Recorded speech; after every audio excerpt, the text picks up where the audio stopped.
Tinapay mula sa langit. A daily morning devotion with CRC Family.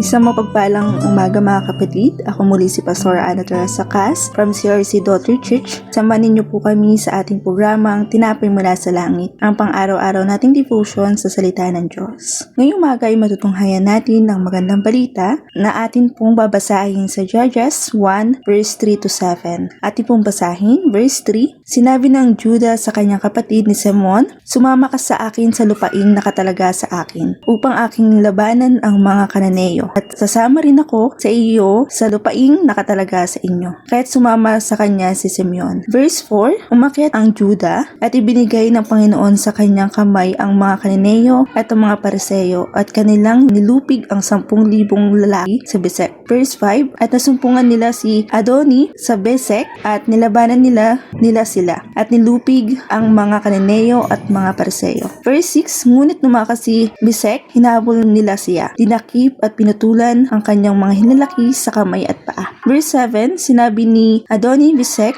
70 hari na ang aking pinutulan ng mga hinalaki sa kamay at paa, at namumulot ng pagkain sa ilalim ng aking mesa. Gaya ng ginawa kong gayon, din ang ginawa sa akin ng Diyos, at dinala nila sila sa Jerusalem, at doon siya namatay.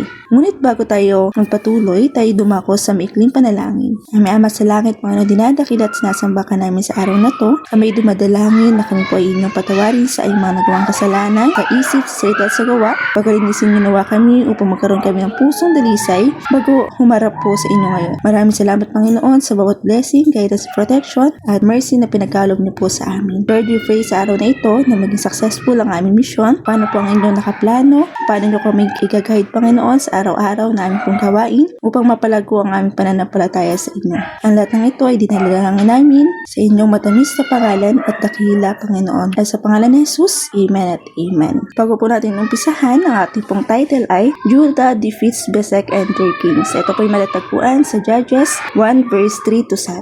Pagkatapos namatay si Jose, ang Israel ay nasa isang transition season. Wala na ang leader na nagdadala sa kanila ng tagumpay. Nasa puntong ito ay madalas nanghihina ang pananampalataya ng tao kapag wala na ang dating sandigan. Pero sabi nga po sa Judges 1 verse 1, humingi muna sila ng direksyon sa ating Panginoong Diyos. So ibig sabihin, hindi sila umasa sa nakasanayan, hindi sila nakabase sa desisyon na naayon po sa kanilang damdamin at hinihintay nila kung ano po ang kalooban ng ating pong Panginoong Diyos. So pinili ng Diyos ang Judah, hindi dahil perpekto sila, kundi dahil handa silang sumunod. At sabi nga po sa verse 3, pagkakaisa na may pagpapakumbaba. Sinabi ng Judah sa kanyang kapatid na Simon, "Sumama ka sa akin at sasama rin ako sa iyo." Hindi obligasyon ni Simon na tumulong sa Judah. May kanya-kanya silang teritoryo, ngunit pinili ni Judah ang relasyon kaysa sa kasariling interes. So mapapansin po natin mga kapatid, hindi utos, kundi pakiusap. Hindi, sabi nga po doon sa ating pong verses, ako muna, kundi sabay tayo. So that means hindi po inuna ni Judah ang kanyang sarili or ni Simon ang kanyang sarili, kundi sabay-sabay po sila ng mga taga-Judah na maging successful po sa plano. Hindi kompetisyon, kundi kooperasyon po sa lahat ng kanilang mga ginagawa. Ito ay larawan ng katawan ng ating Panginoong Diyos, iba-ibang papel pero iisa ang laban. Sabi nga po sa ating mensahe, iba-iba man yung pinapagawa sa atin ng ating Panginoong Diyos, pero isa lang po yung layunin niya para sa ating mga ginagawa. Ang gawain ng Diyos ay bumabagal kapag may kayapangan. Hindi po nagkakaisa or wala pong layunin na isagawa ang isang laban. Ang gawain ng Diyos ay bumibilis kapag may pagkakaisa.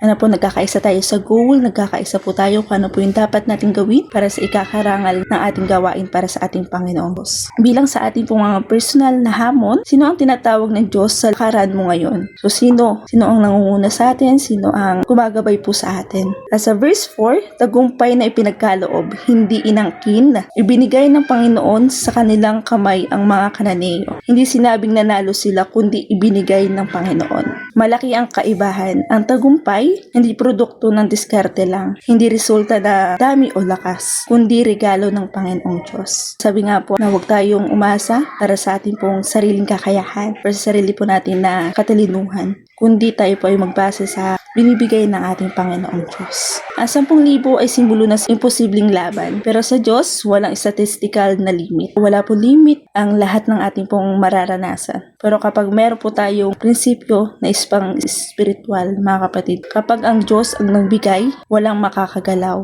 walang makakahadlang, so walang makakapigil po. Kapag ang Diyos ang nagbukas ng pinto, walang makakasara. Ano po mga kapatid, walang makakabali at wala rin pong makakasira. Ano po yung plano ng ating Panginoong Diyos. At verse 5, mukha na kasamaan ay may pangalan. So sabi nga po doon na sumpungan nila si Besek, or yung ito po ay kalaban nila or yung nagiging hadlang sa kanila pong mission. So may pangalan ang kaaway, hindi siya abstract. Si Besek ay kumakatawan sa sistematikong kalupitan, kapangyarihan na inaabuso, kasalanan po ulit-ulit na ginagawa. Hindi agad siya nawala, so hinarap siya. Spiritual na prinsipyo, ang kasamaan ay hindi nawawala sa pag-iwas. Ano po mga kapatid, kahit ano problema, struggle sa ating buhay, hindi po natin naiiwasan. Didelay pa pag minsan. Pero sabi nga po kapag naka-Lord tayo, nasusungan po natin ang katagumpayan at regalo ng ating Panginoong Diyos.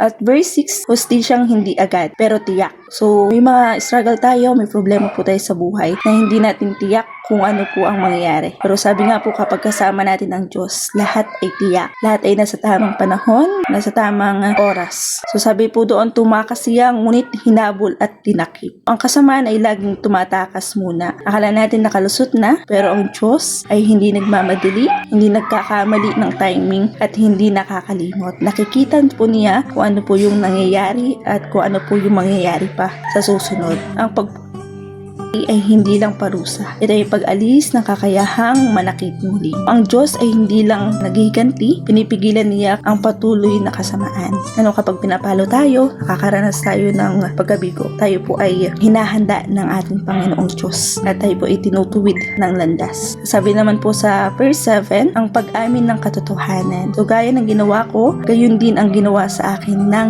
Diyos. Ito ang pinakamabigat na bahagi. Hindi ibang tao ang nagsasabi, si Besek mismo. Dito natin nakikita or makikita na gumagana ang hustisya ng ating Panginoong Diyos. Walang kasalanang na natatago magpakailanman, may araw na paniningil.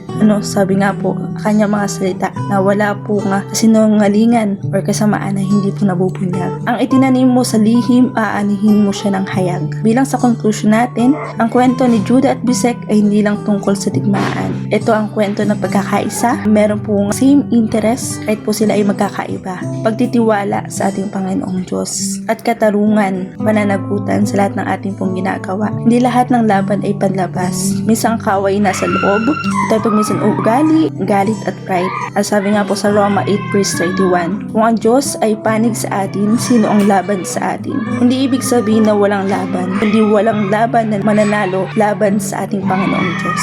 Tayo po ay manalangin. Maraming salamat po Panginoon sa araw na ito, sa mga aral na inyong itinuro, sa paggabay sa amin habang kami ay nakikinig at nag-aaral sa inyong salita. Naway magamit namin ang mga aral na ito sa araw-araw namin pamumuhay. Gabayan mo kaming muli bukas at sa muli namin pong pagdadaanan o pag-aaralan ang inyong mga salita. Kasama ng inyong pagkakataon at ng mga biyaya sa lahat ng aming pong nararanasan. Nais po namin na ikaw ang manguna. Nais po namin na ikay pasalamatan sa lahat ng biyaya, sa lahat ng aming pong natutunan, sa lahat ng aming pong nararanasan. Na kayo po ang manguna sa aming pong buhay. Para po ang inyong pong naisin ay yun po ang manguna sa amin. At lalong nakikita at makararanasan namin kung paano po kayo kumilos sa aming pong buhay. At lahat po ito ay tinataas namin sa pangalan ni Jesus. Amen at Amen. Maraming salamat po sa inyong pakikibahagi sa ating programa. Lagi po nating pagnilayan ang salita ng Diyos mula sa ating puso dahil lubos po ang pagiging kaunawaan natin dito. Muli po ninyo kaming samahan bukas sa pagninilay ng kanyang mga salita dito sa programang Tinapay Mula sa Langit. Malaya po rin yung i-share ang video na ito upang kayo rin ay maging pagpapala sa iba. Pagpalain po tayong lahat ng ating Panginoong Diyos. Magandang umaga po.